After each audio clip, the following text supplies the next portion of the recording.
Good morning, and thank you very much for accepting my invitation so that we can join together and to start another beautiful panel together. I'll start anyway. I know that many people had done bookings, so we'll have them soon. I can see baby comment in, so yeah.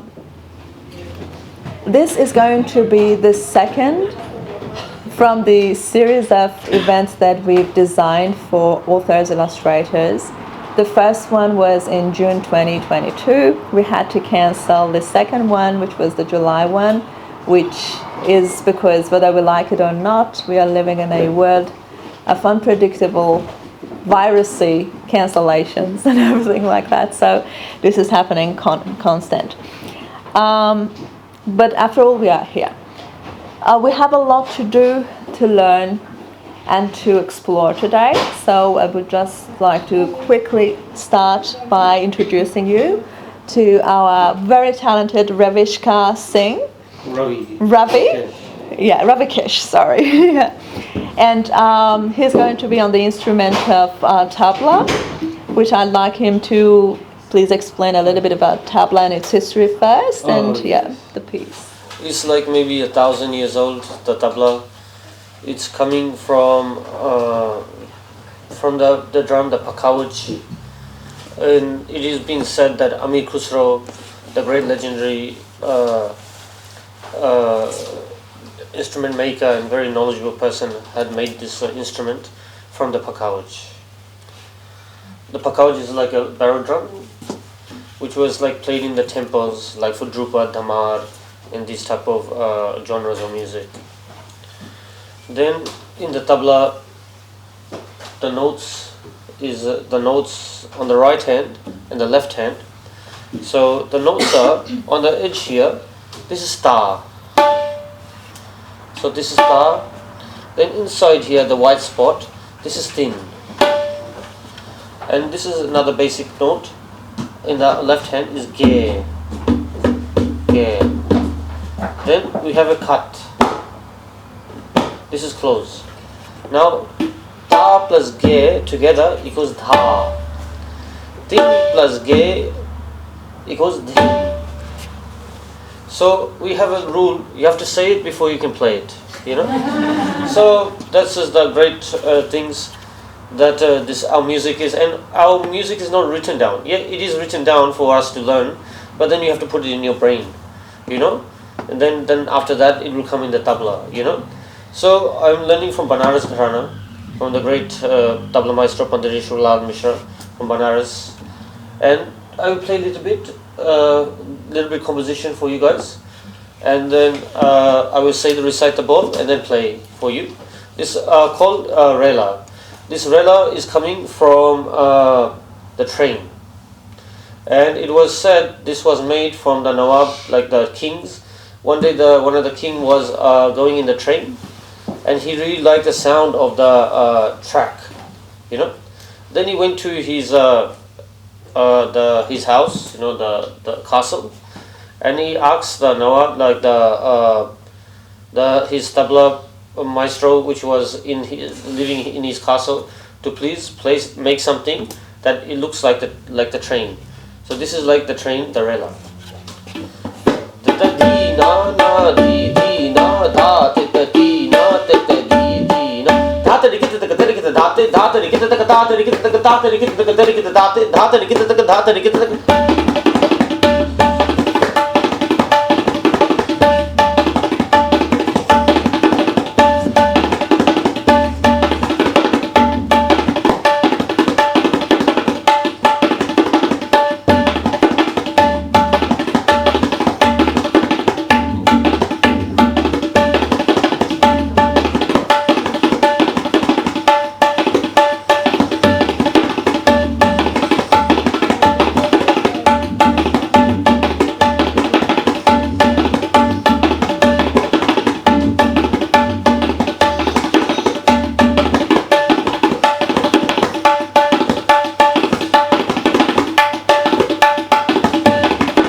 That was the rela, and this instrument we play is like a orally taught. You know, we sit with the guru, and like we sit there like opposite, and he teaches the ball and ha. So how we learn is like a one ball like composition. Like this rela, we learn the main phase, like for 2-3 hours.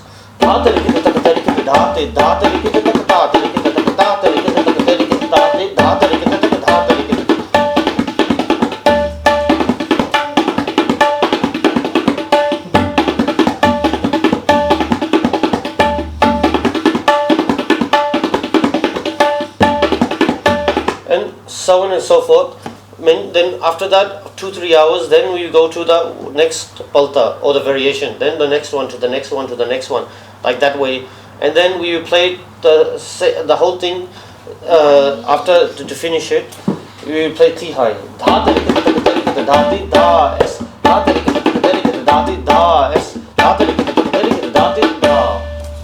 Yeah. So that way we play like in the many hours in the day, like that with the guru, and then after that we play like 10 times, 20 times straight through, one by one, and then that's how we learn and play. Thank you. That's a marathon of tabla. That's a very hard one. Thank you very much. I've never been so close to kind of culture, like Indian culture. So thank you very much for just educating me. But when I think of culture, I also think of identity and self. And I think they're all connected to one another through one word, and that is bravery. Like it starts when we want to make a difference, when we want to know more, when we want to learn more. And that change that we want to make. We've heard it, and this is common through many different cultures and many different countries, that life's too short. Das Leben ist zu kurz, or in my language, Farsi, Zendegi kutah hast. But whenever it comes to this sentence, I also ask, too short to do what? And I believe that life is not too short, and it is enough if we know how to plan it. But when we want to plan something wise and smart, then we need to be brave. And it gets even more interesting when we want to raise brave children. Sandhya is a very, very straightforward children's author who has a perfect comprehension of the word bravery and its importance when it comes to the role of training and raising children. Looking at her beautiful work, Amma Sari, and the way that she's dressed today, she can tell you about the keyword bravery in her works herself. So I would like her to join me in the panel and to start the beautiful experience that we can have with your work. Thank you very much, Sandhya. Thank you, Tina. My pleasure. Is this the book that you would like to start? Yes, Yeah, yes, cool. please. That would be great. Yeah.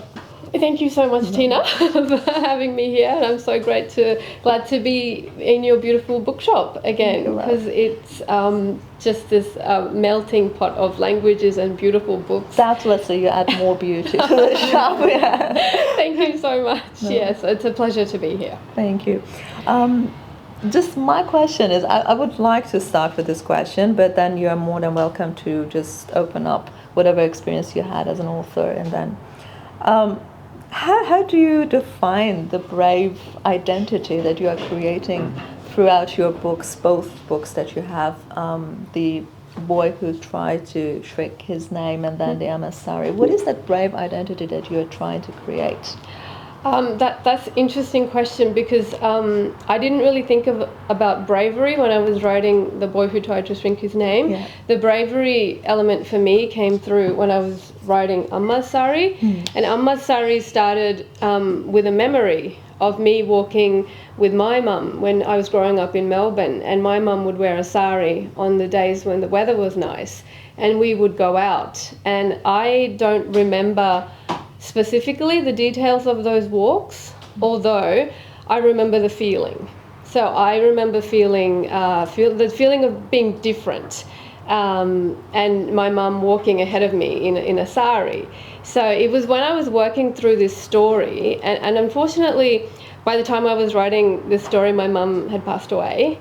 And so I had all these questions that I wanted to ask her, but I couldn't ask her. But the thing about, I think, being a writer is once you create a character and then you start writing about that character, the character starts speaking back to you. And what emerged was a very brave mother. And through this character, I was able to look back at my experience with my mother. And that's when, for the first time, that I realized that my mother was indeed very brave. So she was a very introverted person, and especially when she came to Australia, I think her identity was cracking under the pressure of not knowing English, not being able to learn it to a satisfactory level where she could have like a proper, open conversation instead of just broken English.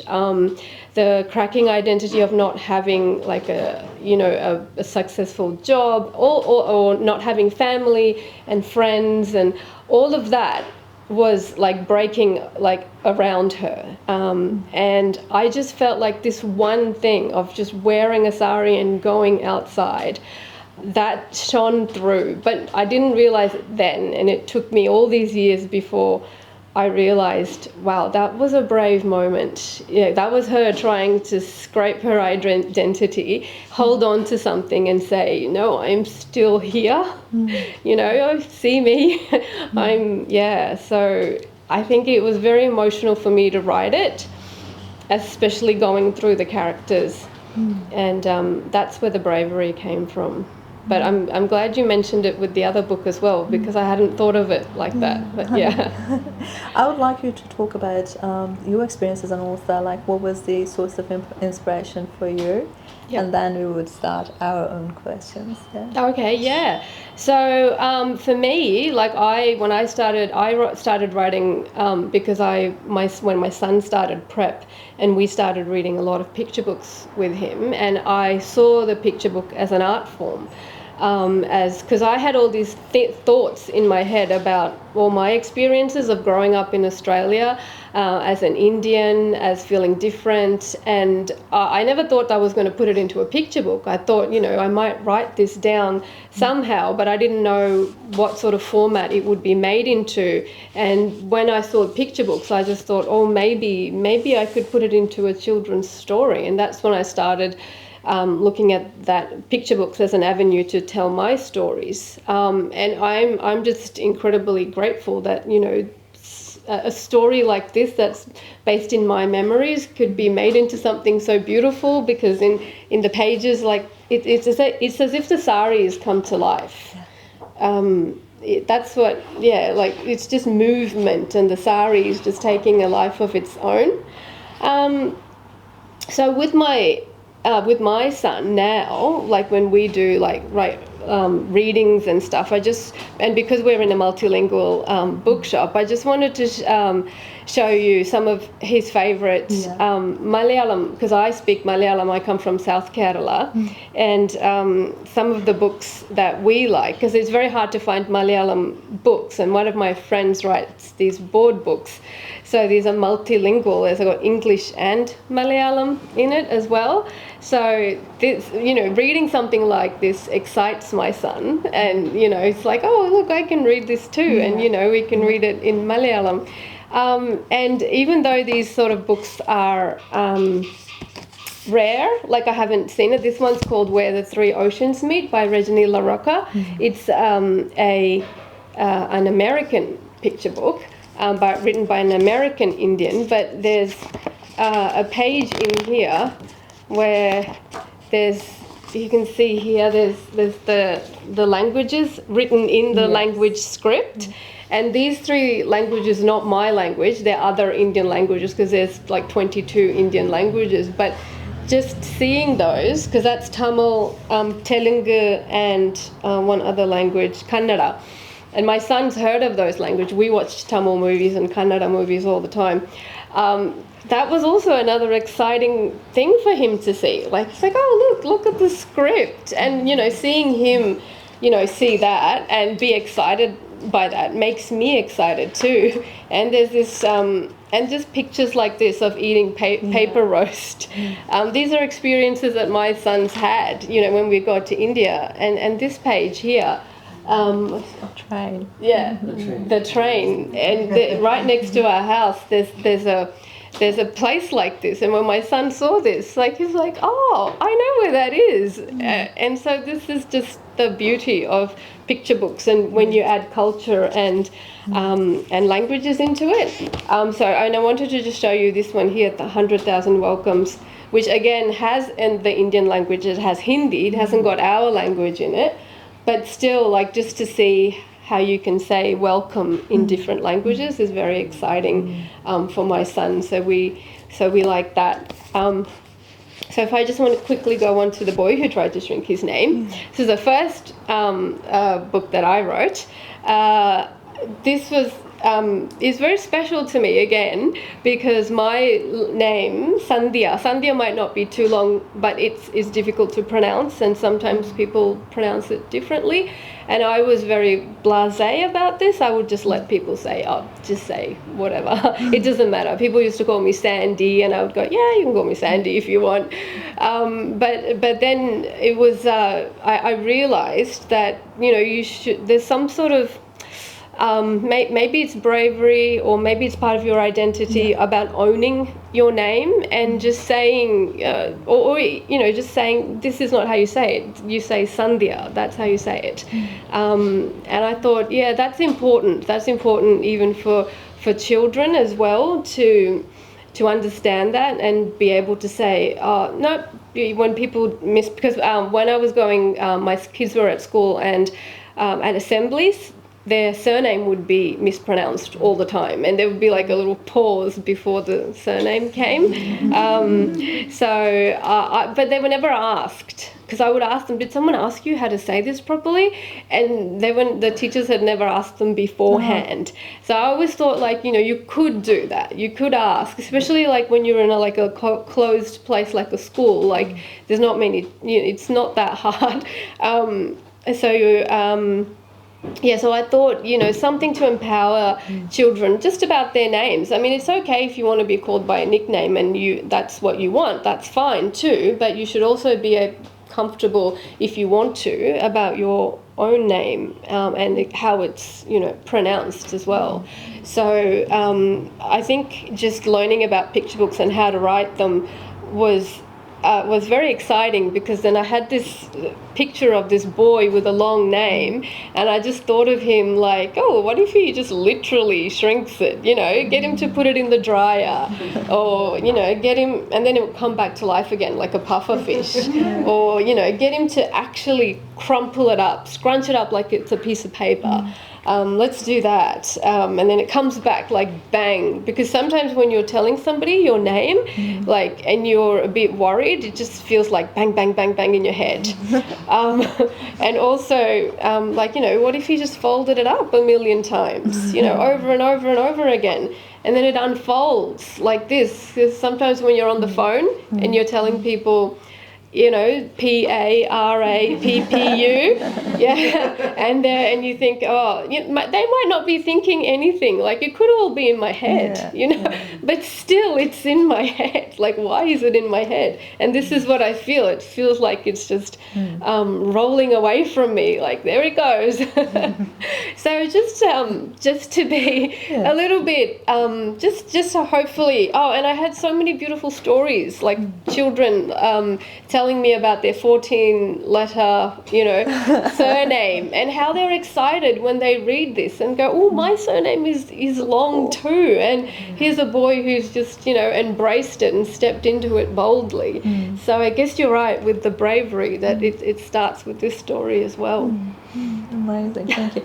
Well, this is one of our best sellers, and every time, you don't believe it, but grown-ups, adults, when they want to buy it, they turn the pages and they say, I was going to cry. Oh, that's so sweet. And this is what happens while we are addicted to picture books. So this is not unusual. It happens all the time when we look at them and we feel quite the same. One thing that is so much a kind of question in my head is, I can see that you have a very good understanding of the fear, the greatest fear for immigrant children when they are in a new society. What is that fear that you sense and you are trying to show in your book? How do you comprehend that fear? I'm particularly talking about children. Yes, I know. I think I can remember myself as a child. I remember looking out through those child's eyes and is just wanting to belong. I think that would be the biggest, and I think the tug of war between fitting in, which is more like maybe like changing yourself so you look and feel like everyone else, or belonging, whereas you don't understand the difference when you're a child, I think. So you go through fitting in, and I think you have to go through the tunnel of fitting in and the struggle of that until you get to a place where it's like, no, it's about belonging.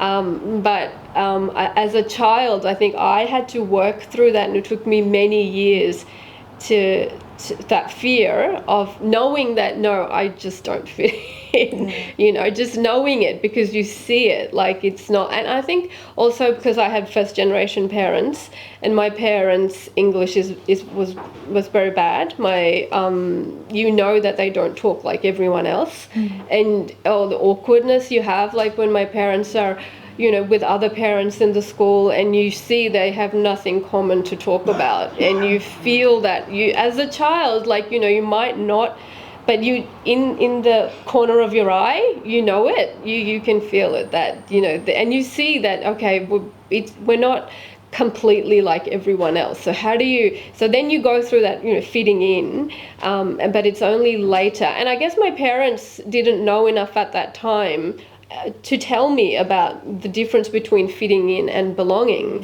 I remember when we were little, and there were forms, like school forms, where you had to put down the language you spoke at home.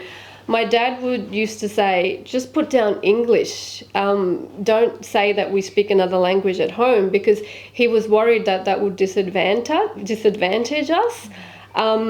But now, like with my kids, but I can see where he's coming from. Like, you come to another country and you want to make sure your children have all the advantages. And he thinks, if you say that you're going to be in a different, you speak a different language, then maybe they're going to put you in another group, you know, they're going to, that must be his fears.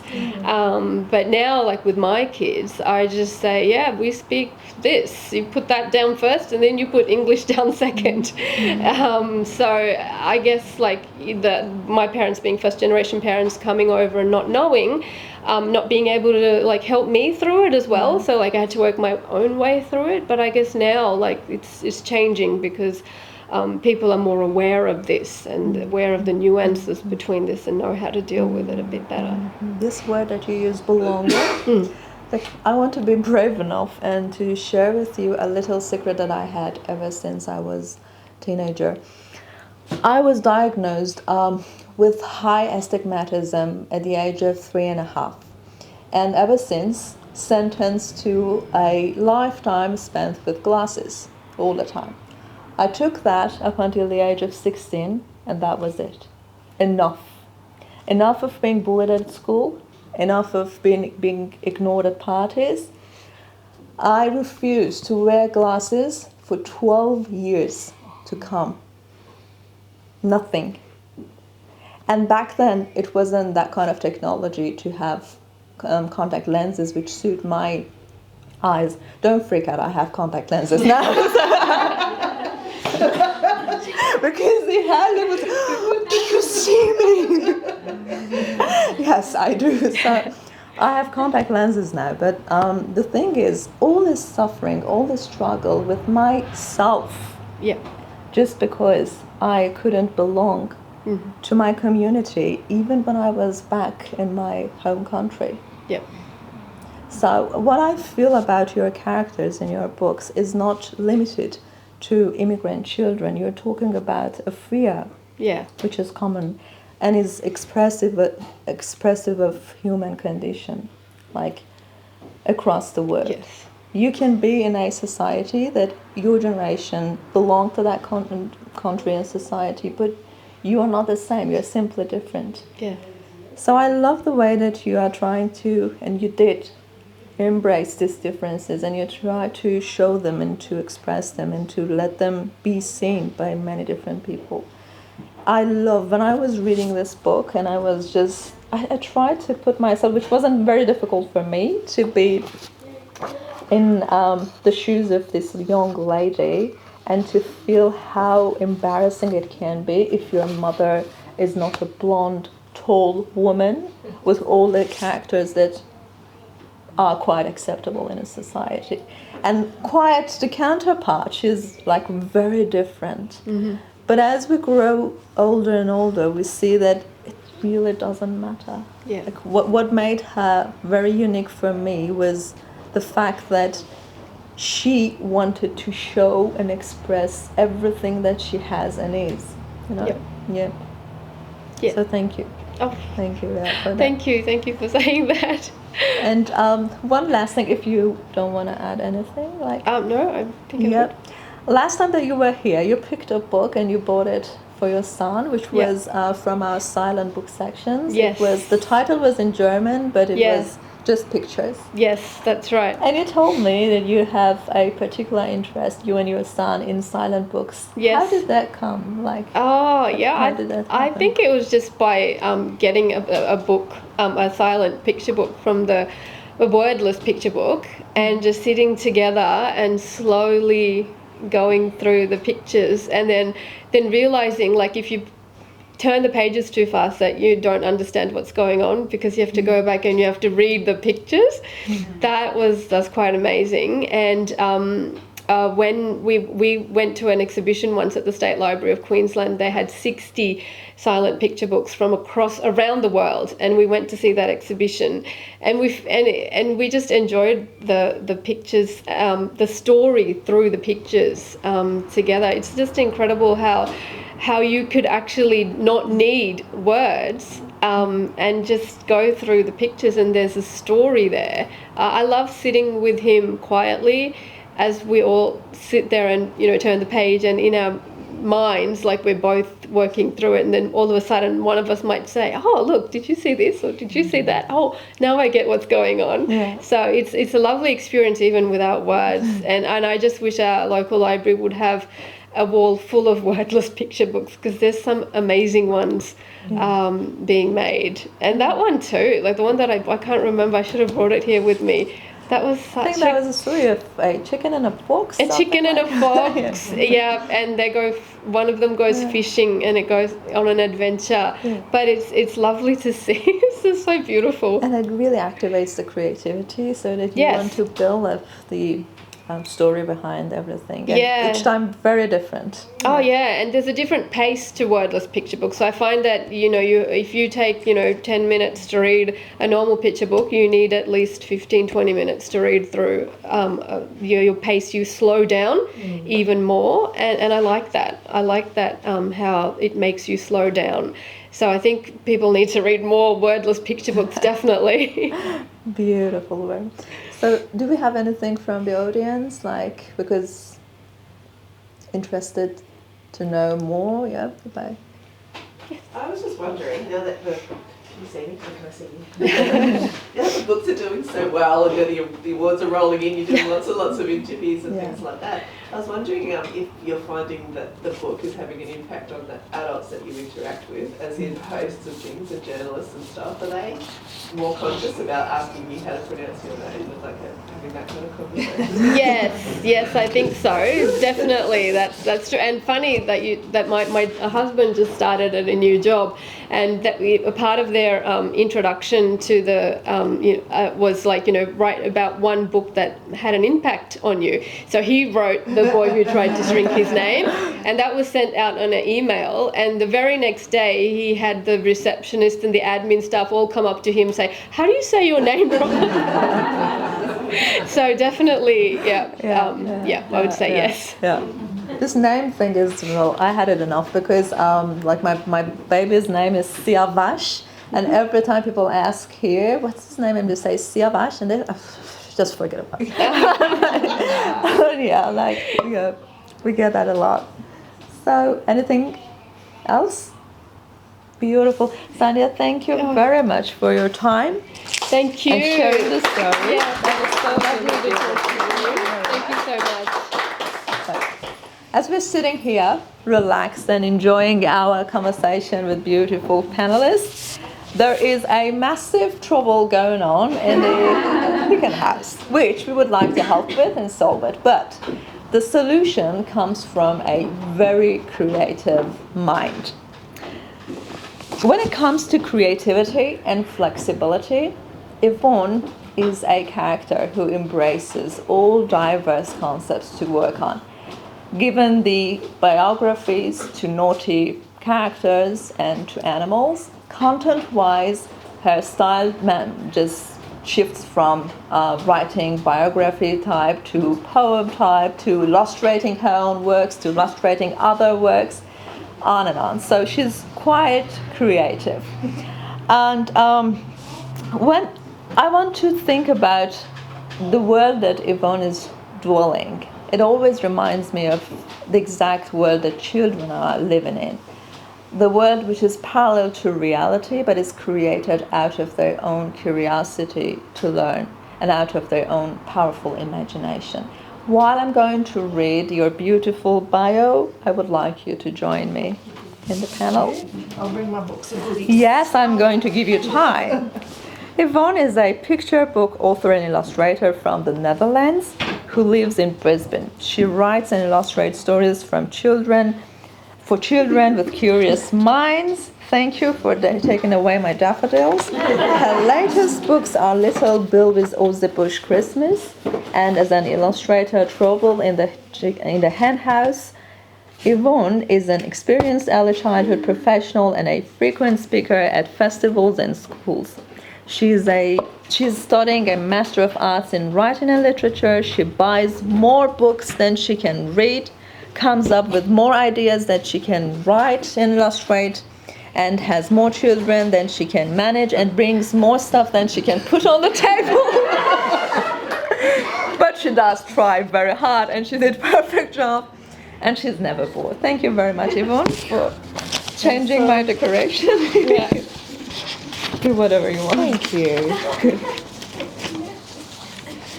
Thanks for having me. My pleasure, love. I would always like to enjoy you and your beautiful hairstyle. So, Oh, thanks. Thank you. good. Would you like me to? Of course. I've got lots to share. This is a bit nerve-wracking for me because usually I talk about my picture books, but I'm going to share a bit of my art as well today. Nice. So I tried to respond to the panel, which was wordless language, Yes. and I got a little bit creative with it. Thank you. As a storyteller, as an artist. So please, I hope you will let me indulge myself and my chaotic thoughts as well as I ramble on about your prompt. I'll tell a little bit about myself. I've been writing for children for about 10 years, mostly in the form of picture books. But I grew up in the Netherlands, in Amsterdam, and my most cherished moments are those of my mother reading aloud to me or my brother. And they were usually picture books or novels, it didn't matter. Now, I actually studied agogical work, semi-residential care in the Netherlands, but I worked in domestic violence shelters with children, but when I moved to Australia as an immigrant, I could only get a Certificate 3 in childcare. So my years of study were like, phew, gone. Oh, yeah. So I ended working in childcare and studying further. The most enjoyable part of the day was sitting with children on my lap, reading picture books, doing the voices, which of course, and adding tension, which of all is dependent on the skill of the writer as well. And then we would sort of look at the story, we would perhaps look at what's in the illustrations, what else can we find. And I found, I think what Sandhya was talking about before, looking at the pictures and seeing what's there, and you have to slow down. And so my job as an early childhood educator was sort of slow down, have a look at the pictures. And I noticed that it's often the children that are way more observant of what goes on in the picture book than many adults who just like, and I've read it now, done. But there's so much more going on, so we have to slow down. Now, when I was a child, and still I was drawn mostly to those picture books that left room for the imagination. I was drawn as a child all across Europe because I lived in Amsterdam. Some of my friends think I must have been mega rich, but it was like a 9-hour car trip from Amsterdam to Paris, right? It's from here to, I don't know, that's Kansas further away. Where's your broom? Where did you find your broom? Right, so, we got to experience a lot of museums and a lot of art, and my dad would, I would do art with my dad. So I was most excited when we went to Paris, not by the Louvre, but by the Centre de Pompidou, which is a museum of modern art. And I liked it because what was shown there wasn't straightforward. It made you think, it made you wonder. Sometimes it was shocking, but art had so many possibilities and it made me feel things that I couldn't always find the words for. And a similar feeling, including very big heart rate and palpitations and high blood pressure, is when I go into a bookshop. I get the same feeling. I don't know if other people have that. I get so excited because it's that sense of wonder and possibilities of stories that I haven't found yet or I haven't felt before. So anyway, just a little bit about me. Like I said, I'm going to ramble on. I'm going to skip that bit. You have time. I don't know, it's just not interesting. Anyway, so I actually did end up studying art when I lived in Brisbane for a while, but then I had babies. I already had a baby, I had more babies, and I found it was easier to be creative in writing than in paint when you have toddlers crawling around in a small space, right? And so, but it's then no surprise that one of my first picture books was Meet Sydney Nolan, which is about an artist, so I could be creative and tell the story of an artist. But as I learned about writing for children, I came to understand that there is a difference between a picture book and what is a storybook, right? So the picture book is a wonderful collaboration between word and image, and they need each other to make sense. And the more traditional sort of storybook, without the illustrations, the words still make sense. So the illustrations show what's being told rather than adding its own narrative. So when it comes to picture books written in a language other than your own, this interplay between words and pictures becomes a different story that perhaps the author intended or not. So I bought this lovely book here at Iwan Bookshop. My dog has been chewing on it. It's in German. It's ironic because it was originally written and illustrated by Benjamin Shaw, who is French. And I ended up buying the translated German version here in Australia. So how beautiful to be so diverse, and I thought that was fabulous. Now, I read this book with a friend, and though we may have missed the subtleties of the language, we really enjoyed it. We still followed the story. And as we know, once an author and illustrator have done their job, they have to let it go. So once we've written, once we've illustrated, it's not our story anymore. We can't control how the book will be perceived by the reader, and the eye and the meaning making of the reader doesn't have to match up with the intention of the author or the illustrator. And that made me reflect. You made me do so much thinking when you asked me to talk, and it made me reflect that picture books will be understood differently depending on the age of the reader, because a baby might have a really good chewing experience and really love the voice of the person who's talking to them. And then from year to year, as children develop, every time this book will have a different meaning, again and again. And of course for adults as well. So the reading experience will change depending on whether it's given to a child, here you go, you read it, have fun, or if you're sitting with an adult or an older person. And it will also depend on the cultural background. And when was the book written? 100 years ago will have a very different meaning when we read it now. So a book can be so much more than it was intended to be, and the author and illustrator cannot control this, which is very hard for a control freak. So back to authorial intention. I think authorial intention also, or what we have on the bookshelves today, it's not just us authors and illustrators who decide on that. Obviously, it's the publishers that decide to publish the books that they do. So I know some authors who would just write for themselves, and they create masterpieces that then just win awards and do really well, and the publishing houses take it. But most of us authors, we try to be aware of the current commercial market, of what's going on, what story might sell in this day and age, and we try to guess what the publisher might be looking for right now, which is of course different if you're an indie or self-published author or illustrator. But as a book creator trying to break into the traditional book market, we have to guess the intent of the publishing house. What are they looking for? What do they think will sell to the biggest audience, and what will be commercially viable? As an illustrator, you might hear that your illustration style is not what the market is after at that moment. So does an illustrator then change their style to try and suit the publishing demand? Or not, and go in a different direction perhaps, leaving the picture books behind? Does an author write a story that they hope will be of interest to a publishing house, or does an author write what they want, follow their heart, and never see their stories being picked up? I don't have a good answer, but I wanted to show some of the totally non-viable, non-commercial books I have made, because, well, I have an audience here. That's good. So about 7 years ago, I was contemplating the concept of what is a book, right? And I was also really interested in pop-up, and I need to make a little bit of room here. Can I move the mics down a little bit? Yeah, sorry. Yeah, move that out of the way too. All right, what is a book? And so I've got here a book about Xenos, a cautionary tale. I'll leave it behind somewhere later so you can have a good look. Is it a book or is it a box? Well, it is a book in a box. It opens up and puts together. So I was playing with pop-ups at the time. Of course, Xenos is a word for xenophobia, hatred of the other. And I am still a strong advocate for refugees. So it became a story about refugees, but in a cautionary tale. Now, I don't know if you've heard of cautionary tales. Struwelpeter. Am I saying that right? That's German.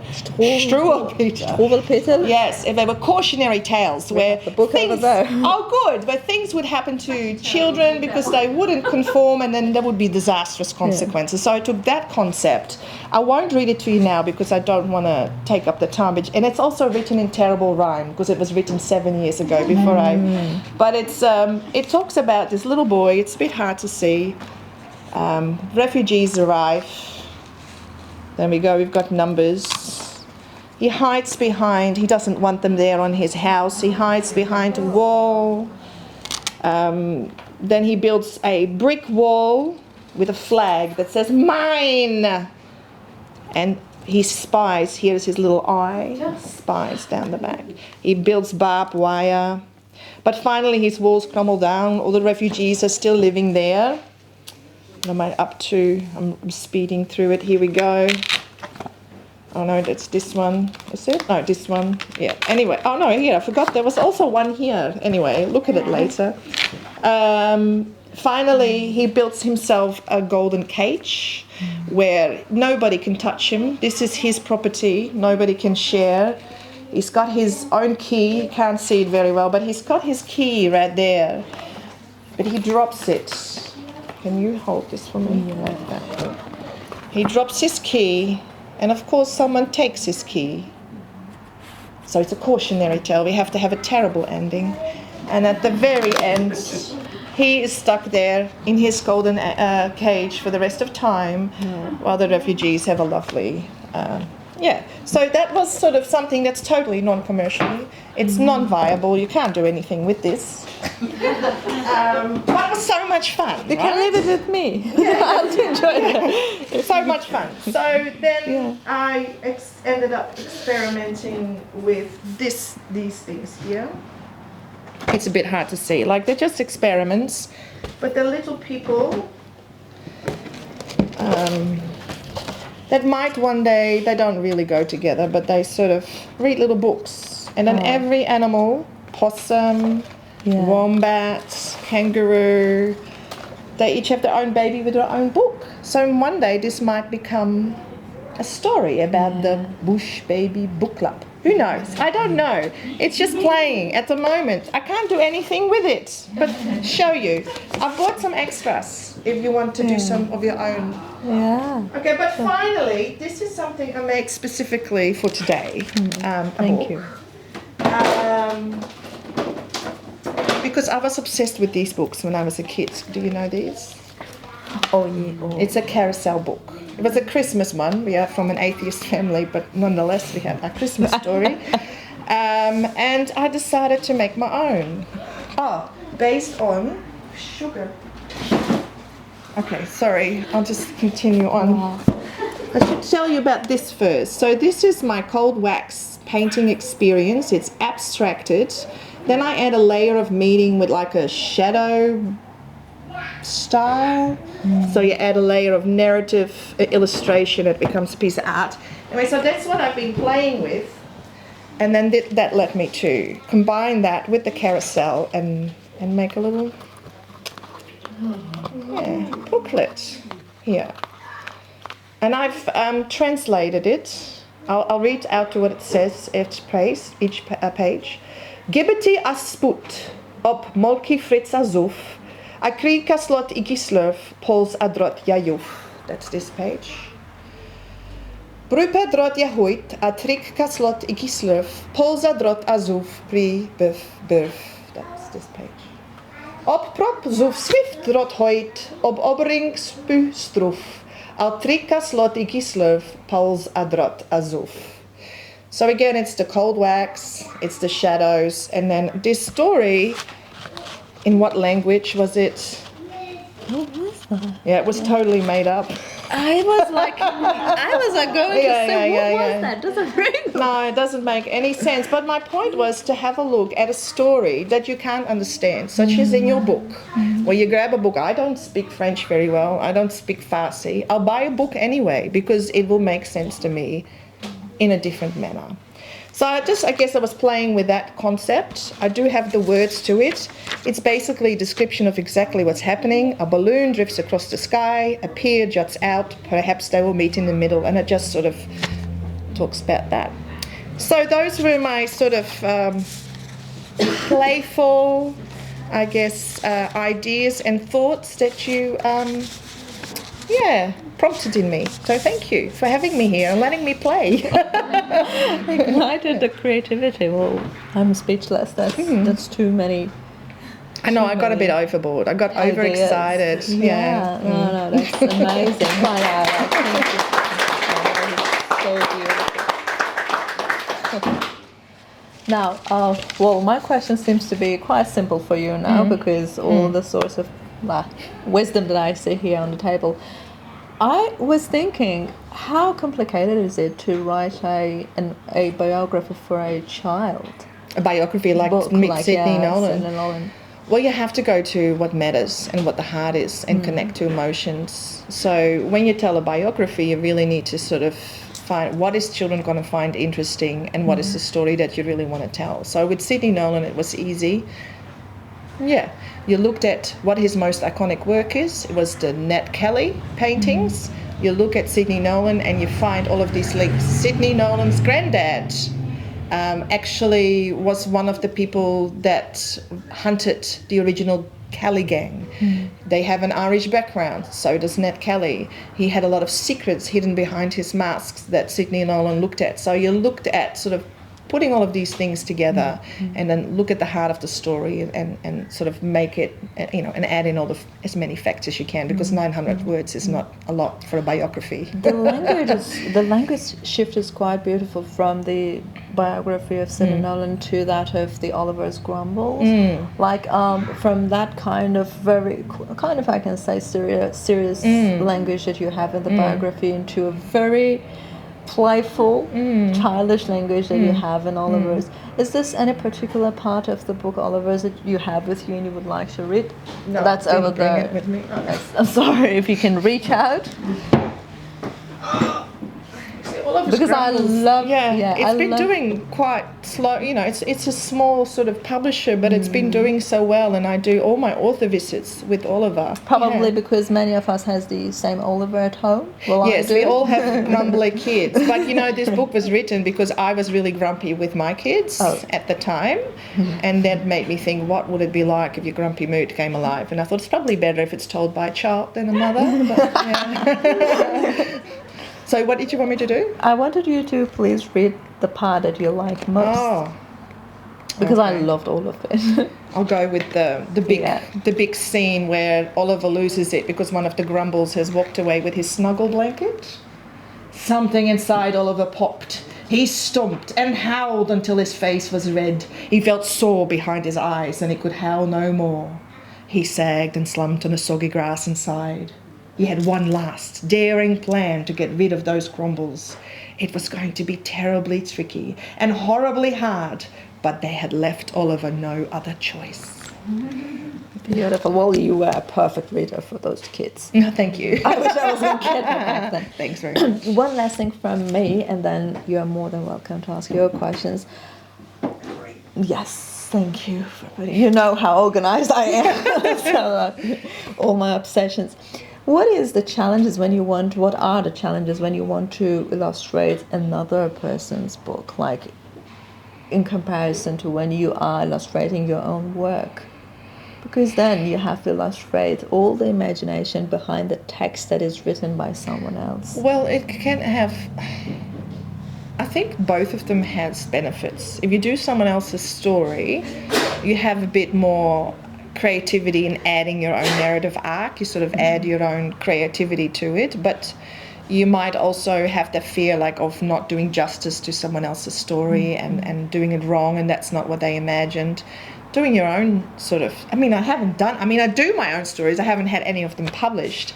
It's that, you can have free reign and do whatever you want, but then you miss that sort of collaborative aspect of even a publisher or an editor or an art director or the author. Working with them can actually create new possibilities and new worlds that you might not have been able to come up with by yourself. So it goes both ways. Yeah, beautiful. Thank you very much. No worries. Thank you very much. Anything from the audience?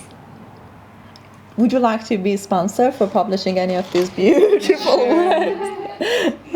Yeah. I'll leave these behind and and I'll add. You can leave everything behind. Even the book that you bought last time, you can leave it behind. I can sort it. Thank you very, very much. We will have a break because we all need that. Ravi can play us more tabla, please, and you're more than welcome to trouble Iman, order coffees, enjoy the treats over there, and we'll be back in 10 minutes. Thank you. Thank you. Thank you very much.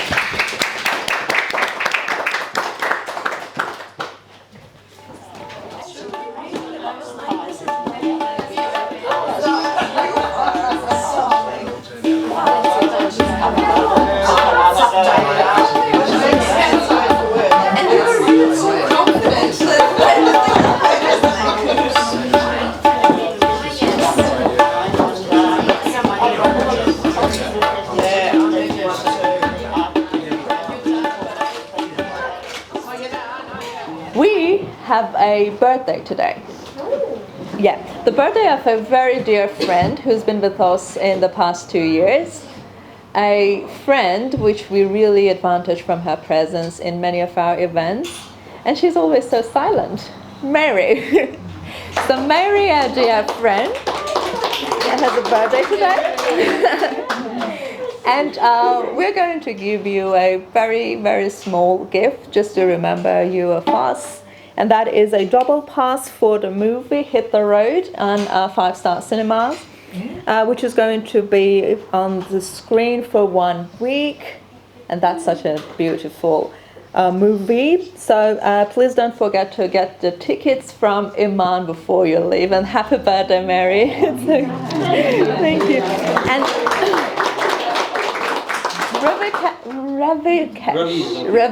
Ravi is going to play for you.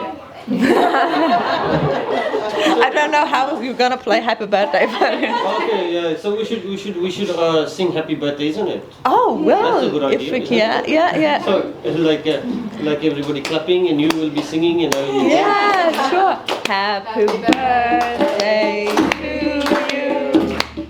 Happy birthday to you. Happy birthday, dear Mary. Happy birthday to you. Beautiful. Thank you. Oh, thank you. It's very appropriate. Indian classical music is probably my favourite. Oh wow! Coincidence. My pleasure. Beautiful. Ravi, do you have any particular famous kind of a great hit that is well known in the culture of India that you can play by tabla? One that is a favorite. The greatest hits of tabla. No, look. That was a good one. No, look, the thing is, the compositions are passed down orally. So, like, what I will do, I understand what you are saying. I will play something from my gharana, like the school, from our house, like my guru give me, and that is like a very special to our lineage. So, like this band is the digidina, digedina, digedina, dagena, digedinara, digedina, digedina, dagena, digedinara.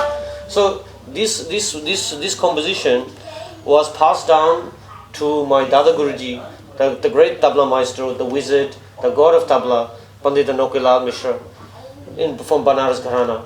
Then it was passed down to my Guruji, the great tabla maestro, Pandit Ishwalal Mishra. And now I have this little bit of things. This I will play for you. It's called band. It's a very special composition. It's like a different genre, like in the tabla world, Qaida, band, rela, tukra. So this band is very special to Banaras Gharana, and especially our in Banaras, like this and our Ramapura, our area. This band is very special because of Banaras Gharana. The Dada Guruji, Pandit Nokila Mishra, make it very famous for Banaras, you know. So this one I will play very special, like greatest hits of tabla.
I don't know about you, but I had the vision of all those beautiful Indian women dancing, those impossible dances that I can never learn a move.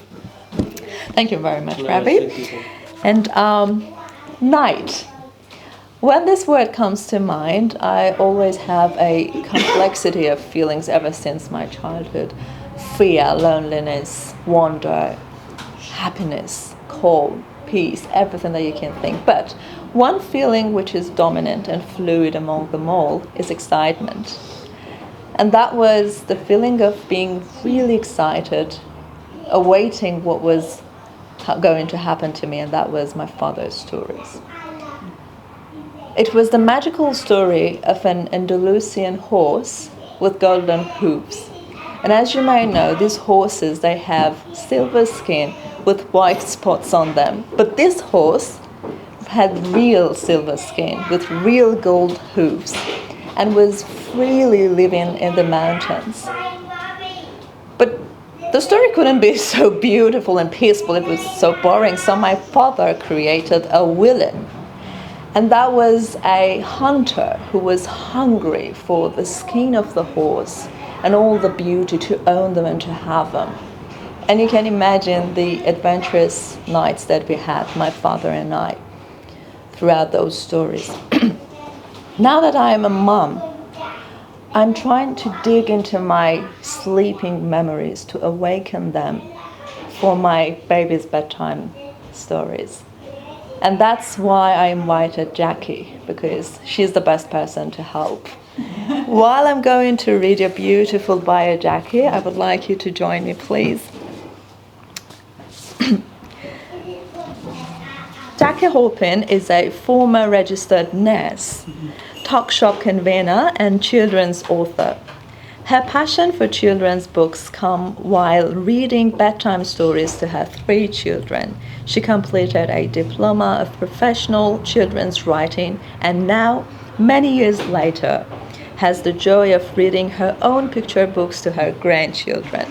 Her picture book was Lucky, illustrated by Sandhya Regini. I'm hoping that I'm pronouncing it correct. Was shortlisted for the Speech Pathology Australia Book of the Year Award in 2019.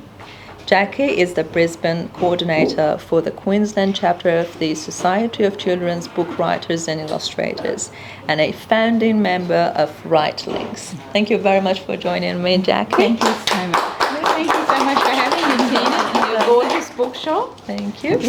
Well, would you like to start with any of your beautiful works, either the Lucky, we have Where's the Lucky over there? My first picture book that I ever had published and that was with Little Pink Dog Books, which is run by Peter and Kathy Creamer, and they're very, that was Katrin's first book too, wasn't it, Katrin, with Little Pink Dog? They set up with the specific purpose of giving emerging authors and illustrators a go, so I'm always very grateful to them. And it's Palmerson, the Reluctant Racehorse, and if you love end papers, just have a look at these, the end papers. And you were talking before about the collaboration between the illustrator and the author. I look at picture books, if you can't write and illustrate them, I look at it like 2 parents having a book baby together, and the publishers are the midwives that deliver this safe, beautiful book baby into the world. That's how I look at it. And you can't be too much of a helicopter parent if you're just the author. So, and I was a little bit like that with John, because it was his first picture book too. And when I imagined Palmerson, so Palmerson came to me in a dream. Which I remembered as soon as I woke up and wrote down, which is extremely unusual for me because I rarely remember a dream. Not even once a year would I remember a dream. And so it was a week or so after I'd been having a whinge to God about not getting anywhere in this industry. And then I had this dream and I woke up and there it was. The name was Palmerson. I thought that's an odd name for a horse, wrote it down. He doesn't want to be a racehorse, he doesn't want to train because he thinks he's a dog instead of a racehorse. So that story just came to me like that, and then it was a lot of work to get it into a picture book format. But I even Googled Palmerson because I thought, where did I come up with that name from? Like, have I heard of a horse called Palmerson? Is it on the news? Like, did I hear it somewhere? Is it someone's pet? So I Googled it, and there was some obscure reference to a horse back in the 1800s in the UK that was called Palmerson, but nothing that I would have heard of. There's no way I could have associated that name with anything I'd subconsciously heard. So I was like, well, thank you, Lord. I'll take this win. And but when they came to pick John as the illustrator, I imagined Palmerson as this cutesy little, little horse. And when John did the illustrations, he did like a proper racehorse, which I was sort of a bit shocked about when I first saw them. But he's just done a fabulous job, and I'm so glad that he stuck to his style, because his style is just unique and absolutely hysterical. This page in particular, he sniffed like a horse, he sniffed like a dog, and he's just got so much humour into it. Now, I wrote it to be humorous, but he just injected even more humour into it with things like Flamington, so it's obviously Flemington, and he had this whole backstory for the trainer. Like, there's Joe the trainer. So Little Pink Dogs, they encourage collaboration between the two creators, which was lovely. And so John and I were backwards and forwards with emails, and in one of them he told me about this whole backstory that he had for Palmerson, like for Joe. Like, he was a third generation trainer, and he'd done this, and his grandfather, he had this whole story to draw this character. I was absolutely intrigued. And here's a fun fact. If you have a look at this winning horse here at Flamington, which is clearly the Melbourne Cup, it looks like a fold in that blanket, so it looks like 22. And the year that this came out, which is 2017, number 22 won the Melbourne Cup that year. I thought that was really interesting. And so that was Palmerson. That was my first picture book. And then it was because I saw on Facebook, so that one came from a dream, and then I saw on Facebook while I was in the process of, that was coming together, one of my friends shared on Facebook a post about our Haven Wildlife Shelter, and it had all these little joeys in what looked like a kitchen getting fed on bottles, and I thought, there's got to be a picture book here. I'd love to write something about that. That image just stayed with me of these little joeys. Like, there was about a dozen of them getting fed from all these bottles on this rack thing they'd made up. And so I followed our Haven Wildlife Shelter, and I was reading some of their posts, and I saw that Kathy Creamer from Little Pink Dogs had actually commented on one of their posts saying this would make a great picture book. So I got in touch with her, and I said, if I wrote a manuscript, because I had already planned on writing one about this story and about these people, would you be interested?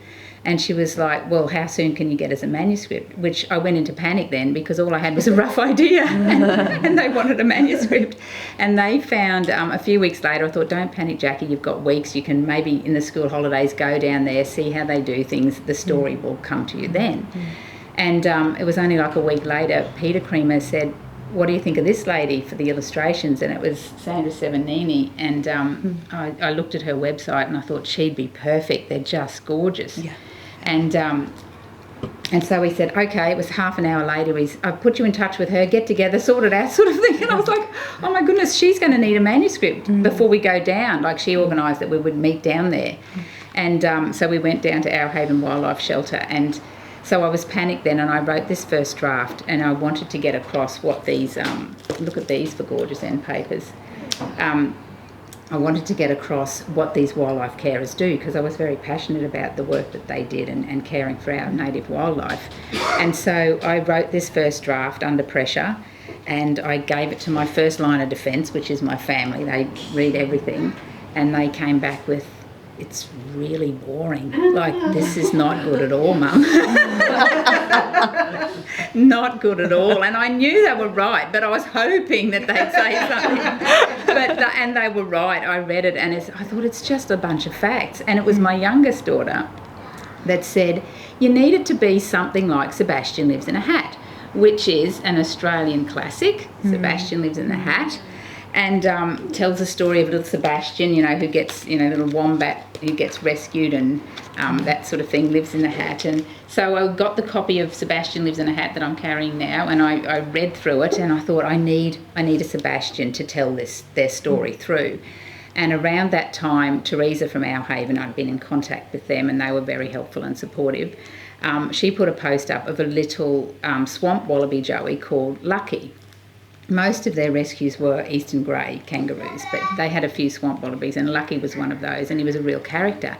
And she's panning around past all these pouches they have up with her camera, her phone, and Lucky's not in his pouch. And so she goes up through the house and up the stairs, because it was just a suburban house in a suburban block on a coastal town in Victoria. And she goes up the stairs and into her bedroom and pulls back the covers, and there's Lucky. And I thought, I've found my Sebastian. it's Lucky. So I messaged her and I said, how about I do the story through Lucky, and he's my main character. And she goes, oh, he'd be great. He's such a character. This morning I looked around and he was on the table drinking my coffee. He got on the table. So a lot of the things that Lucky gets up to in here, you know, he's not in his pouch, and he's springing off the table, and he's in there with Bluey, and you know, that's the image that I first saw of them feeding all these joeys in the kitchen, and you know, flying off the table. They were all things that Lucky actually did. But the end goal of wildlife carers is always to release their animals into the wild. So the last page was, Lucky's right through the book where he shouldn't be, and then on the last page is exactly where he should be when they release them. So that's how that story came about Where's Lucky. But Sandra did the most amazing job, and being down there at Our Haven together with her, I just saw how differently illustrators see. I'm not an illustrator. She just sees things so differently. Like this, I didn't even notice that. This is because they're a coastal town and the kangaroos have eaten everything that's green. There's not a blade of grass in the whole place, because they had like 30 in like a biggish backyard type thing. So they've eaten all the grass. So there's sand. So there's feet print everywhere. I didn't even notice that, but she noticed it. That's an artist's eye. And so she's just put all these, you know, beautiful touches. And this is actually what Teresa and Tony, or Scruffy's nickname is. And there he is. That was the first image of him in the bed, you know, type thing. So she just did an amazing job. I just love her illustrations. And I was a little less helicopter parent with that one. Because and then my third book, It's Time All Possums Went to Get Bed, was inspired by my youngest daughter, who didn't ever want to go to bed. And so I asked, so this was written, the line came to me when she was about 9. She turned 30 last year, so that's how long this book has been in the making. And I just wrote down the idea, because I must have been doing my diploma at the time. And she, I don't know if she was it was always called It's Time All Monkeys Went to Bed, and then for years it was that. And then I decided to write an all-Australian animal version of it when I'd done Where's Lucky. I thought I'll be the Australian author, you know, and I'll change the animals to Australian animals, because I had the last two being kangaroo and wombat, but I had monkey and a snake and an elephant or something. So I said to my husband, what's the closest thing Australia's got to a monkey? And he goes, a possum? I go, that's it, possum. It's time all possums went to bed. And so...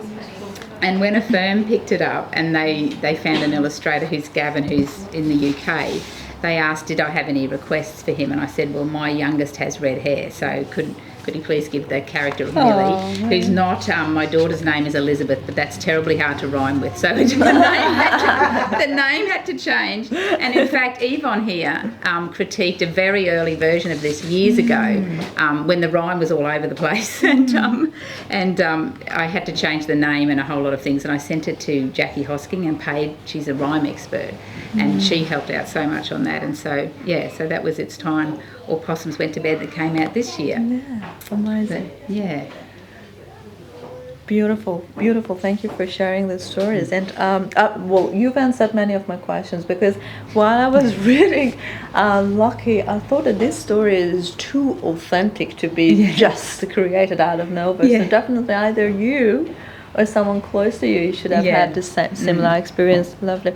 What I like about that is your point of view toward environment and animals, and how what we can do to help our own environment and to save it. It's not just complaining or nagging about whatever we have, developing technology and then harming surrounding. You are actually trying to say, do what you can. Yes. And enjoy doing that. And in the back, I did a lot of research on wildlife carers, and I put like a list of things that you can do, and like a thank you to them, an acknowledgement of them, and don't drive at dawn and dusk. Those sorts of things. What you do if you find a joey, and very smart indeed. So I thought hopefully that will just educate, because it's cars mainly. A lot of it is the danger to those. But the beauty about this book in particular, which definitely I'm going to ask you to please read because the poem is quite nice, is your wise and smart choice in picking the rhythmic and poetic style rather than text. Would have, like, just because it was about a bedtime story and you wanted it to have that softened. As any author here will know, stories come to you as they come to you. And this one came as a rhyme, and it didn't matter how hard I tried to stop it being a rhyme, it wouldn't change its mind, and it's obviously way more determined than I am, so it had to be rhyme. There was I couldn't get around it. So then, because I'm not an expert in rhyme by any means, I had to get help, because the first line that came to me when she gets called Biddy, Elizabeth, was Elizabeth would not go to bed, so she said she was a monkey instead. And the rhyme's all over the place with that, so it had to change. So the little girl became Millie, and I changed the rhyme a fair bit based on what Jacqui said. So I think some people are curious enough to know, so please read some part that you like. I love this. As my little granddaughter calls it, it's got a window. This book has a window. And beautiful end papers. I love end papers.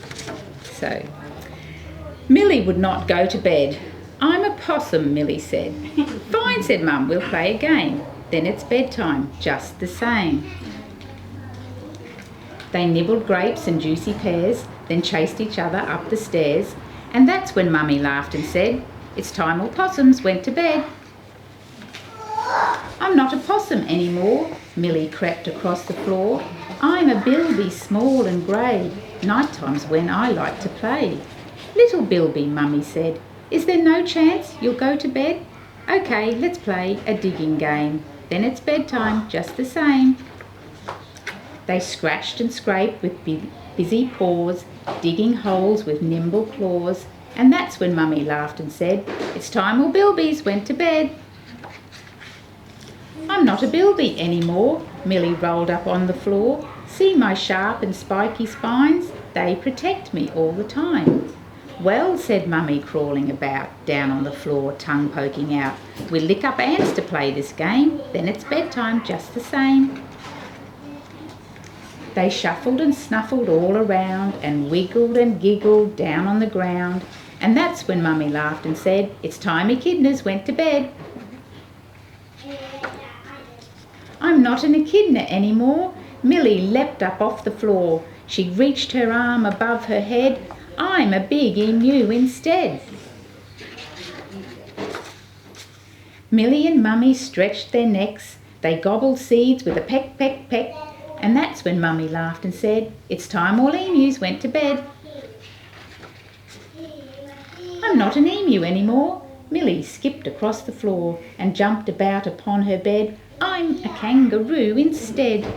A kangaroo on your bed? That is quite strange, Mummy said. All right, we'll play a jumping game. Then it's bedtime just the same. Millie and Mummy bounced around, tumbling Teddy up and down. And that's when Mummy yawned and said, kangaroos must go to bed. I'm not a roo after all, Millie said and curled up small. I'm a wombat, safe and warm. She tried to hide a great big yawn.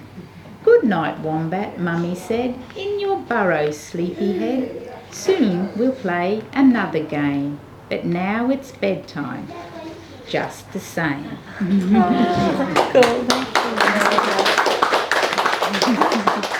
Australian animals are quite risky to choose. You have plenty. You keep just keep on. Well, eyes wide koala's open not in there more. because koala's very hard to rhyme with as well. That's why there's no koala. Please just go to bed. And one more last thing, and then I will go to the audience. on your Instagram page, you posted something after reading this beautiful boy at your grandson's kindy. Yes, yes. And you said, this is by far the pinnacle of my career as an author. Yeah. I really love that feeling that you had at that time. Yeah. Would you like to just share with us that feeling? Well, it was really lovely to go to the kindy and read one of my picture books to my grandchildren. But my little grandson, Noah, he's not a fan of kindy yet. So this was a change in his routine and a change in insistence. So he didn't enjoy Grandma being there very much reading the story, which was a little bit of a shame. But it was lovely to just go there and to be able to read it. And they were very nice there and accommodating. And it was just a lovely thing to be able to do because I fell in love with picture books when I was reading them to my own children. Before that, I didn't have a love of books. I grew up with a very different relationship with books than most authors do. So I struggled to read as a child, and when I went to school and they'd make us read out loud, I was clearly nowhere near as good as the other children. So I developed a hatred of reading, and I actually developed a fear of reading aloud in public. Like even now my heart's racing because I had to read that aloud in public. So it's because they would make us read out loud from these readers, one after the other, taking turns, and I was acutely aware that I wasn't as good as the others and that I'd stumble over words and my pronunciation was terrible and my spelling's atrocious, my comprehension's not good. Or none of these things spell future author, do they? So I was never the child with a head in the book. I would never go into a bookshop. I couldn't think of a reason to ever go into a bookshop or a library. They were the most boring places on earth to me as a child. And so I didn't read a lot at all. In fact, I can probably count on one hand the number of novels I actually read in the whole of high school, and they were the ones that we were forced to read for English. But I always had a love of story, and I attribute that love of story to my father's stories and my mother's as well. So my parents were a bit different to most parents and very opposite to each other. They married a lot later in life. Back in their generation, you got married young, 20s, and had a family. They were like, Dad was mid to late 30s when they met and got married. And my father grew up in post-depression rural New South Wales, on the eldest of 10 children, on a farm called Misery. And despite the name, he still thinks he had the best childhood out of any child then or now. And he told the most incredible, outrageous stories about his wild adventures growing up, jumping out of trees onto unsuspecting steers walking past, having his hat shot off when a gun misfired, and, riding around wild in the bush, and, his mother throwing a carving knife at him, and he didn't duck that time fast enough, so it hit him in the hip, and he still got the scar. And despite all this, they were a very loving, close family. She just, in her defence, she had 10 children, no electricity or running water, husband away sharing all the time, and Dad was very naughty, and he was also had the reflexes of a cat and was very quick on his feet, and he usually ducked and got out of the way when she threw things at him. But this particular day, he wasn't fast enough. Maybe he didn't see it coming. But he still got the scar on his hip. He was fine. She patched him up. Her saying was, "You've got to come home to sleep." So, so he had these most outrageous, incredible stories that you just didn't hear anywhere else. And I remember I'd just gravitate to him whenever he was talking to anybody. And the story started with "Down on Misery one time," And not only did he have these amazing stories to tell, but he had that old school Aussie larrikin knack for telling a yarn. So not only did he have these amazing stories, but he had a really entertaining way of telling them. And my mother was completely opposite. My mother was a little English lady who grew up in the north of England and was well educated, got a scholarship to the grammar school, and from there went on to do nursing. And she was a nurse, registered nurse and a midwife. And she trained in an old castle, did her nursing in a Whitehaven castle, which had been converted to a hospital. She did her midwifery in Scotland, and she delivered babies in the slums of Glasgow in the Call the Midwife era. And then she joined the QAs, the Queen Alexandra Royal Army Nursing Corps, and travelled the world, like Germany, post-war Germany, did 2 years in Egypt during the Suez crisis.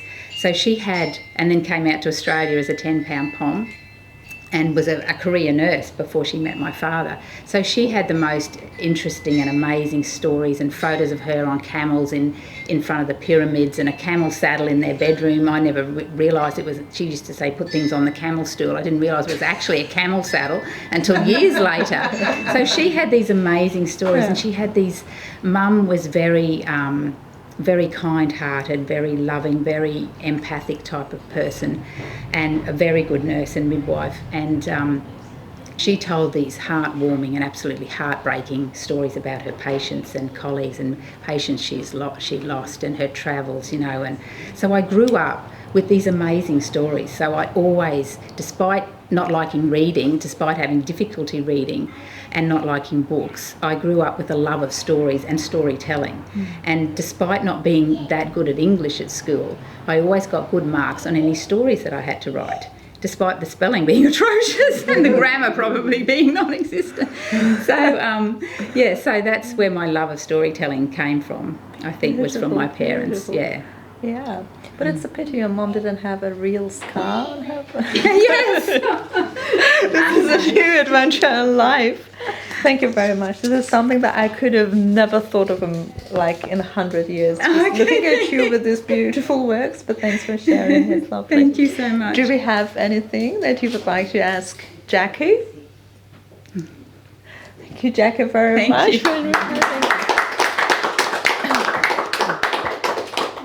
I honestly couldn't come up with any better introduction for our fourth and final panelist than to invite you to please stand up and watch the very short clip which is going to be played on the clip over there. But I'm going to warn you, this clip can be a bit sensitive to people who are and definitely for children under the age of 16. This child is not concentrating, so yeah. So no, don't get surprised. This has nothing to do with the content, but just if I am ever asked to compare the style that Katrin Dreiling is working with to that of a movie director, I would definitely say that person is Tim Burton, no doubt. And probably that is, she's shocked now, that is because of that bitter sarcasm that she has in her style that penetrates deep down, and it is so difficult to do that while you are illustrating a work for a child. And because, Tim Burton is quite free too, because he has diverse range of audience, but she's limited to just attract children and do not have that kind of, you're writing for children, you're illustrating for children, you shouldn't be so trespassing all the borders. Yep, your amazing bio, Katrin, as I'm reading it to the audience, you can just join me here, please. Katrin is a German-born language teacher but moved to Australia with her husband and 3 children and became an illustrator.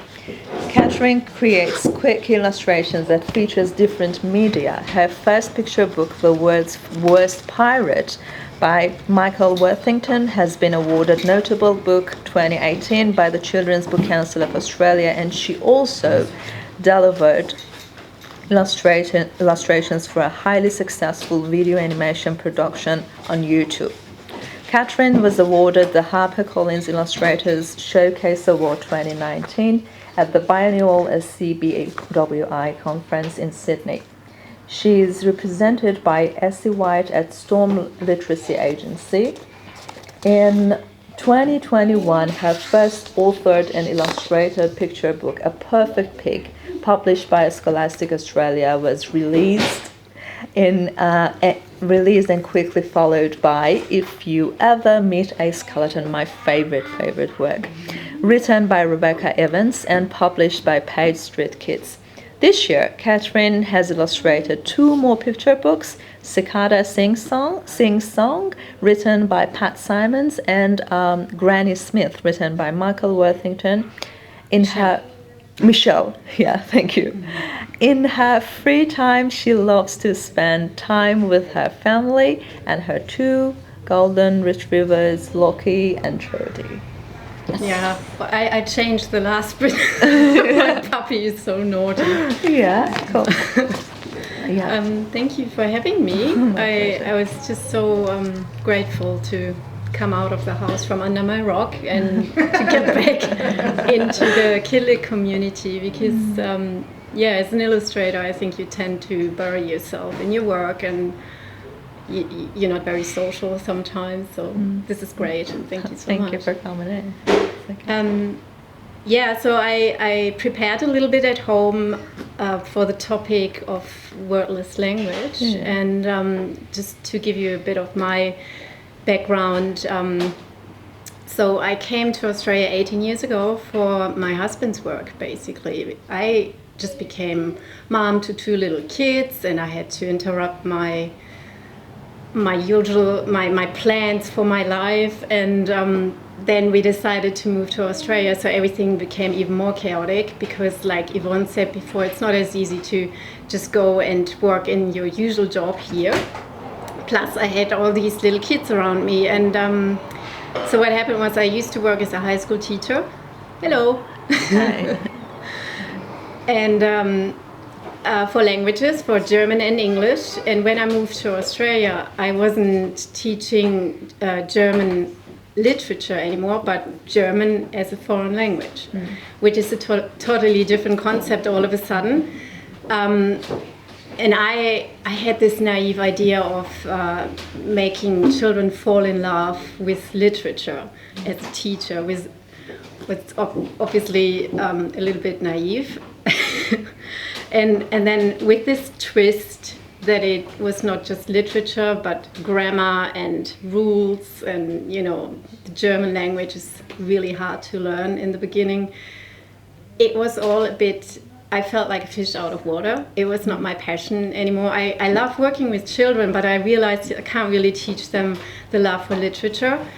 And so that was the first time that I recognized my limitations with language and with what I was doing as a job. So what happened was that gradually I more and more concentrated on my creative side, on the illustrating and drawing, because I too love to read stories to my children, and realized this is actually what I wanted to do. But obviously it takes some time to get your foot in the door of the industry, and I kept working as a teacher to earn a little bit of money at least. And one of the main problems, so to speak, that I always have is that German as a language it's very big. You might know that some German sentences can be as long as a paragraph, and that is just one sentence. It's very puffed up. We have really massive nouns, long words. Everything is really big, and you're just free to waffle on like I'm doing right now. And my constant struggle is that English is very precise, concise. You have to get to a point really quickly, otherwise people get confused by what you say. And so this is constantly happening to me, that as an English teacher and German teacher, I know all these rules theoretically. And now that I've been living here for such a long time, I know that you're actually supposed to be short and concise, but I can't.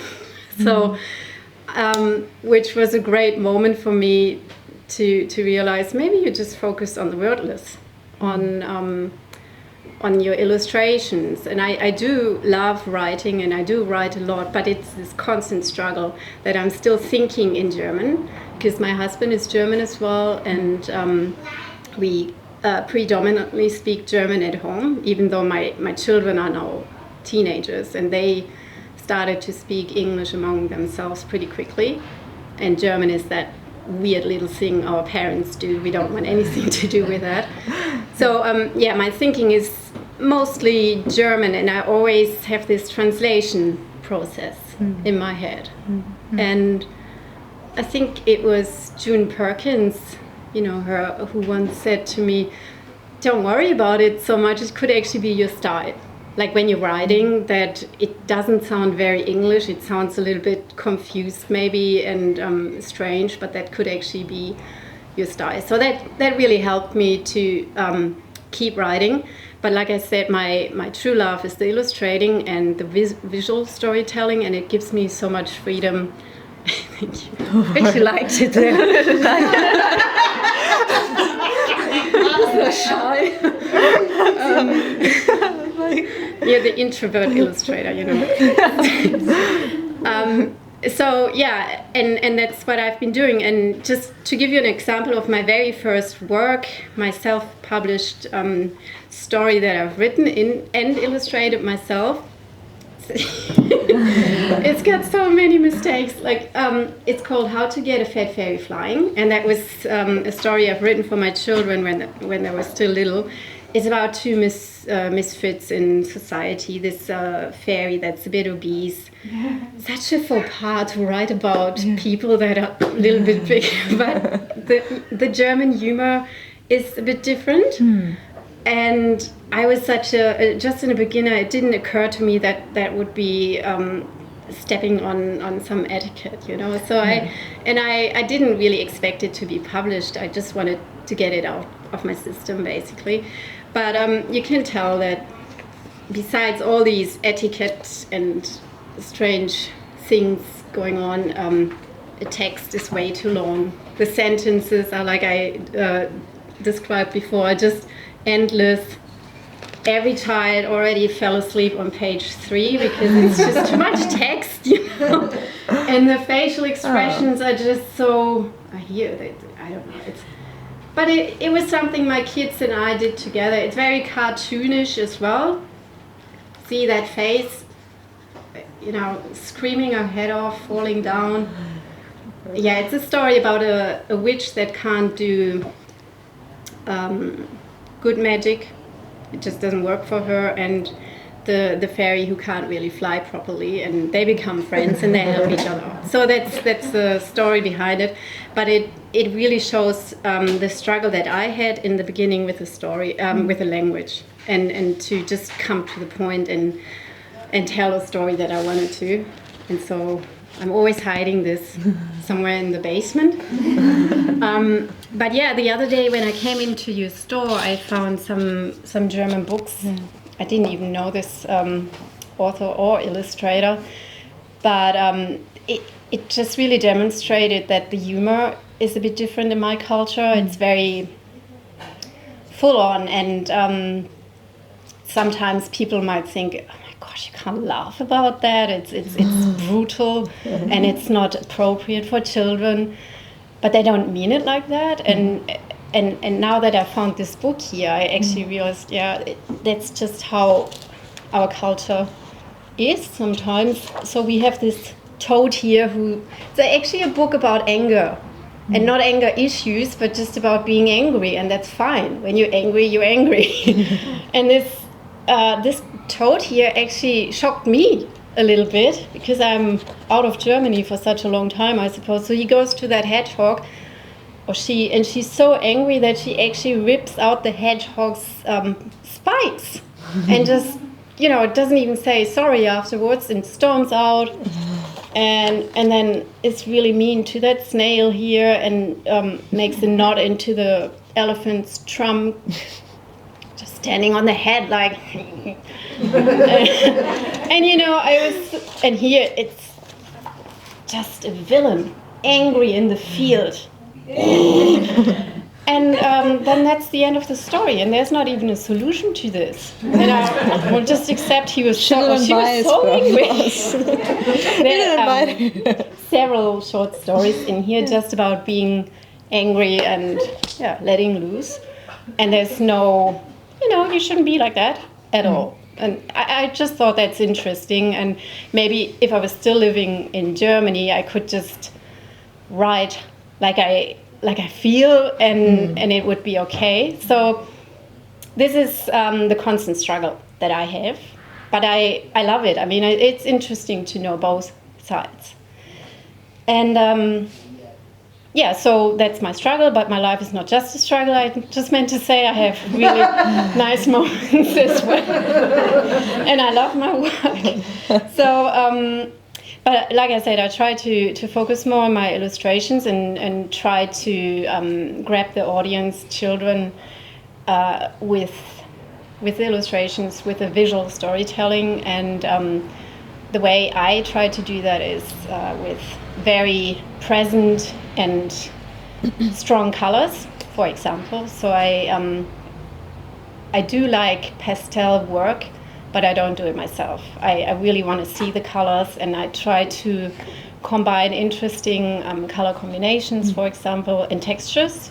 And to me, it's also very important to use techniques and material that children are familiar with. So I just really would like them to see, I've used that sort of paint before, or I've done this sort of technique, so that they feel connected to my work, even though they might not understand my words.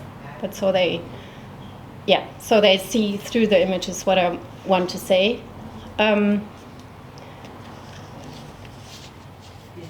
What I also always try to do, and my husband constantly makes fun of this, I try to gain some focus through putting things out of focus, if that makes any sense. So I place my characters sometimes really far away from the center.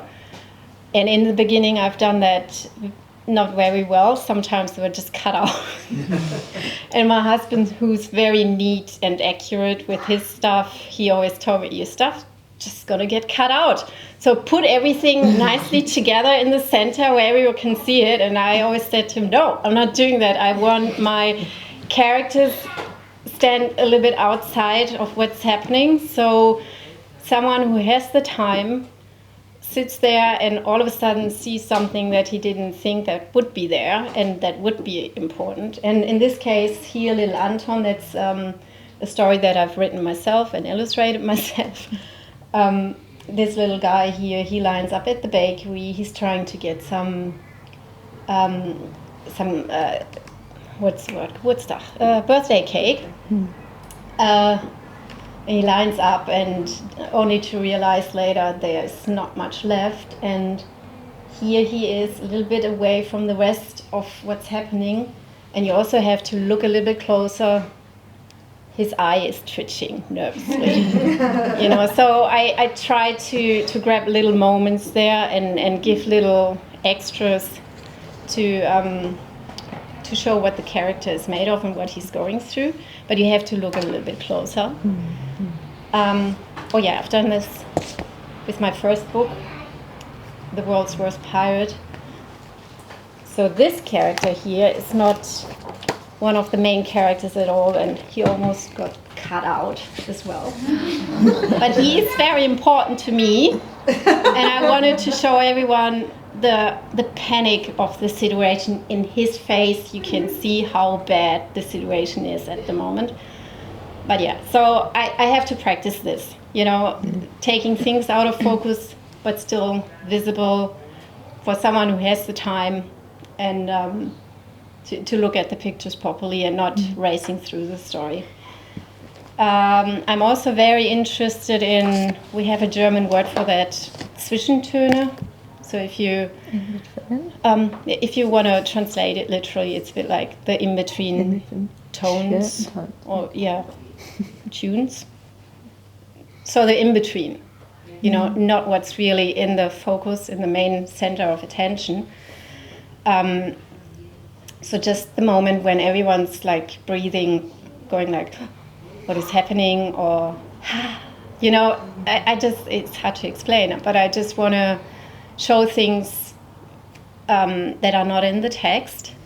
And a good example for this is from a Halloween book. It's an American publisher, so they approached me about a Halloween story.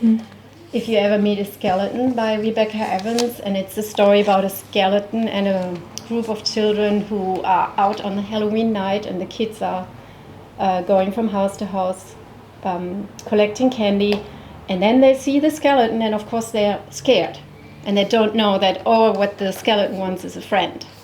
And they run away from the skeleton, so we have a wild goose chase through the forest. And we have the text here, which, by the way, is in rhyme as well. Skeletons do have teeth, but don't eat kids for food. because they're hard to chew, plus biting friends is rude. So this is very funny, and for me it was important to have a second layer of the visual storytelling here, and a very quiet moment, a tender moment, so to speak, where the skeleton is actually climbing up the children's treehouse and he needs help.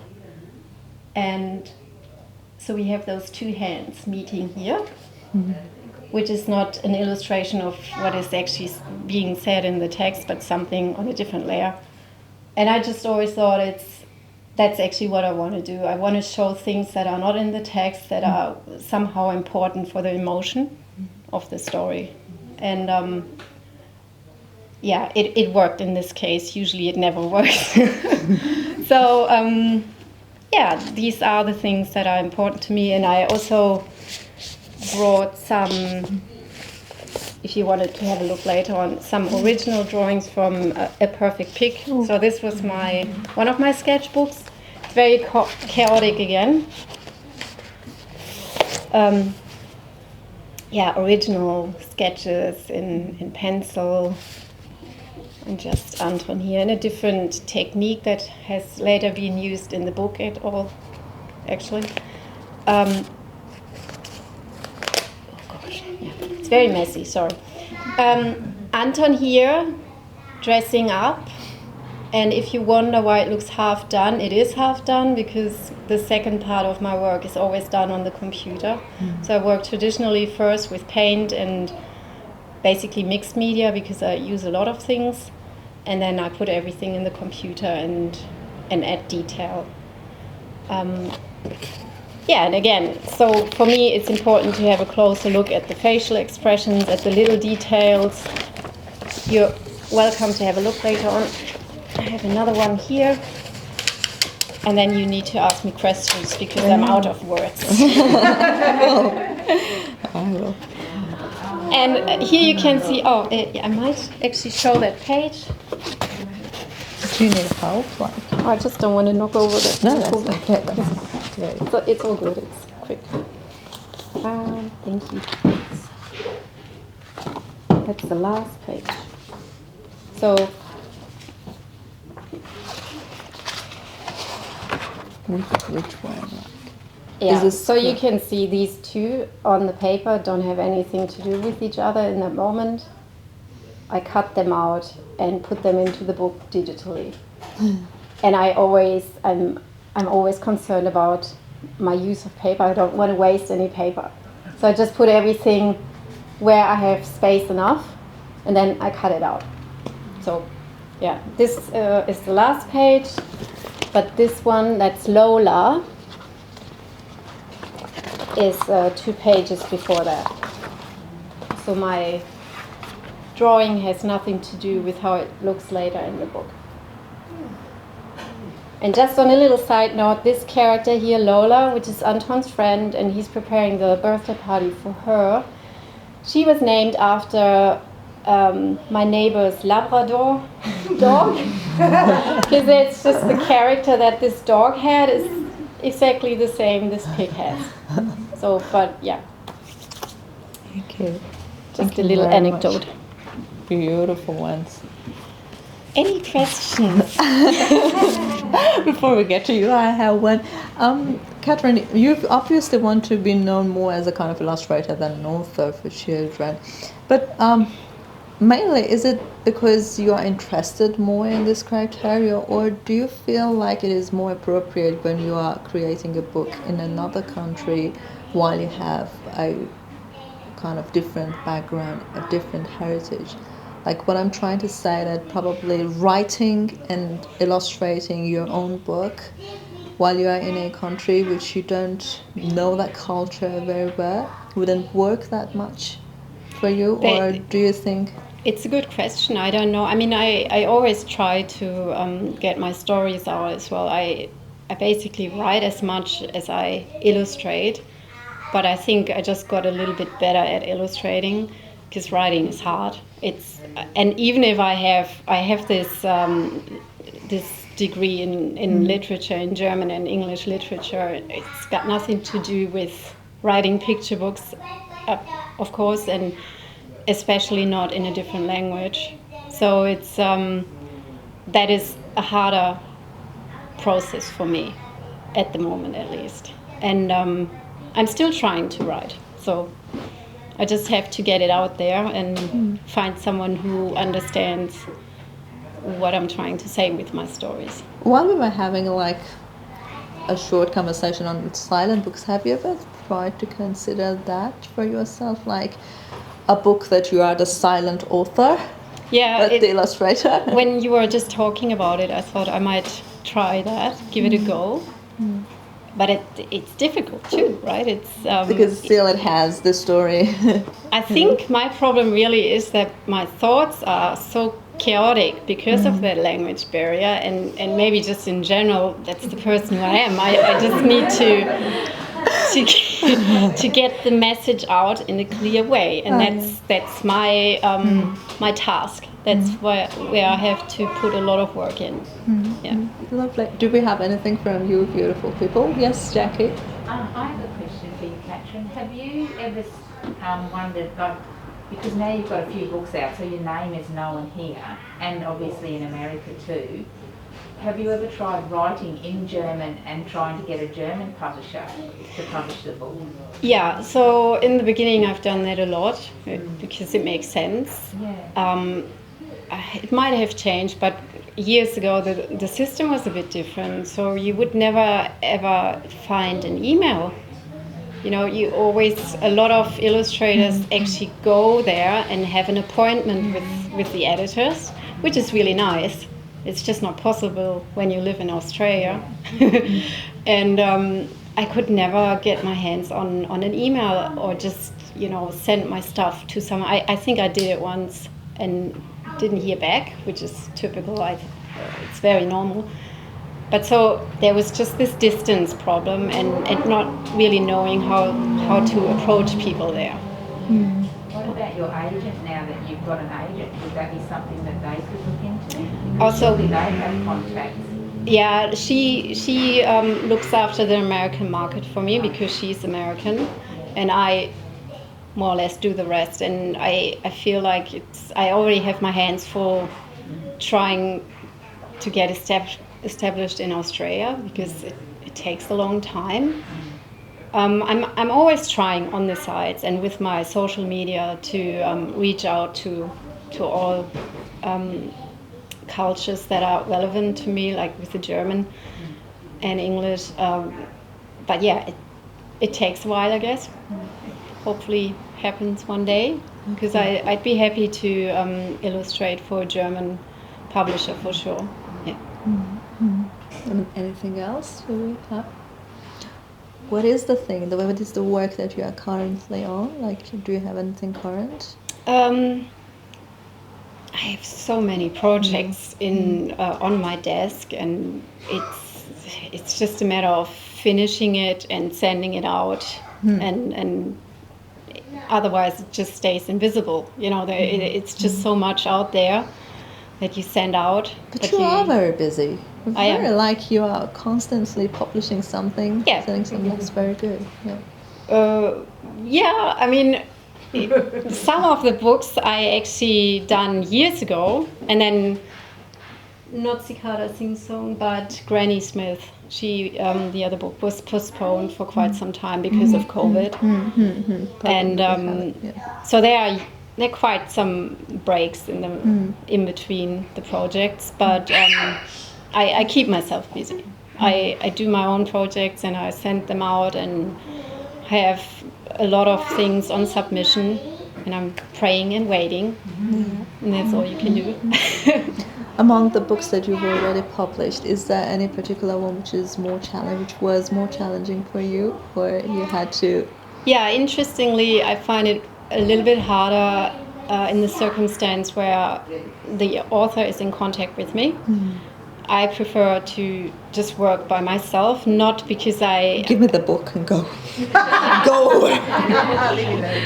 I'm fine with criticism, that's not the problem,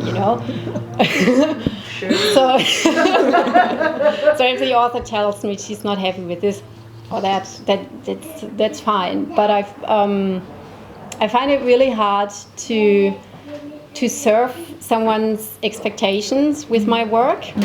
I rather have two worlds being fused together and creating something that no one thought about before. You know, that's the ideal for me. If I get the impression I'm there to draw an author's project that this person had in mind before, I find that really hard, because how should I know what they actually want? It's that's hard for me. Amazing. And I see that you can create characters that are not at all realistic. They are not people, they're not animal, they're not do you have them constantly in your head, like with your imagination and everything? Yeah. So I prefer that to the real world. I think it's a little bit of a salvation for me. I think when I find the world too overbearing, too overwhelming, I pull back into my little world of friendly characters, or even my villains are very full-on evil. So that's easy to deal with, I find. Thank you very much. No, Anything? thank you for having me. Lovely. I hope this made sense somehow. It was all beautiful. Thank you very much. You and the rest of you. Thank you.